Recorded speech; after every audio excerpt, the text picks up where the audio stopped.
dnešního dílu našeho skvělého haulu, kde vám ukážu věci z Pardubic, které mě tam mamka koupila. Akorát jeden kousek jsou bombastický šaty z Lindexu, takže ty vám neukážu, protože nevím, kde má.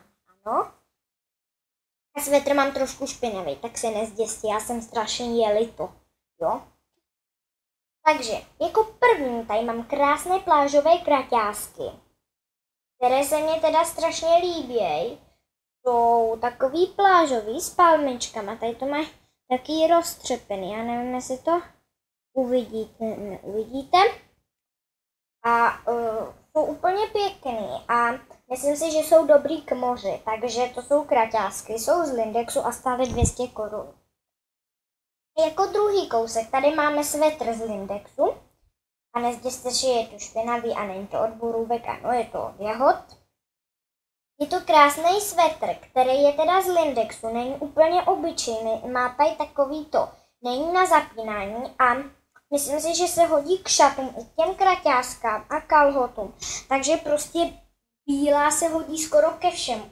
Je to oblečení, je teda takovej, jo, takovejhle prostě, nemá knoflíky, jen se to takhle přeshodí přes sebe a můžete prostě jít normálně do města.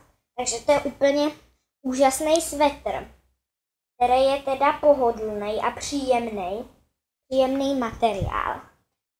Jako druhý tady máme třetí, jsem úplně zblbá, třetí tady máme kalhoty z Lindexu, opět jsou to z Lindexu, byly ve slevě. Tady na jedné takhle straně, u té kapsy, mají puntíky a na druhý ne. Vzadu vypadají takhle, ze zadu, jo. A vzadu mají i takovýhle to, jo. A ze předu mají tohle, jo. Takže jsou takový pohodlný, zapínají se na 3 a jsou to tyhle dlouhý kalhoty, dole jsou takovýhle prostě to. A myslím si, že se budou hodit na září, jo. Takže v podstatě jsou pěkný. A jako čtvrtý kousek, když nepočítám ty šaty, tak to je trikot, což je z Intersport, kde se mně strašně zalíbilo. Je to příjemný materiál. Je to Under Armour, jo, což je takováhle značka, jo, a takováhle veliká jako skřížení telefony. A je to strašně pohodlný materiál. Koukám, že tady ho mám taky špinavý, no já jsem úplně jelito. Takže je to úplně příjemný materiál.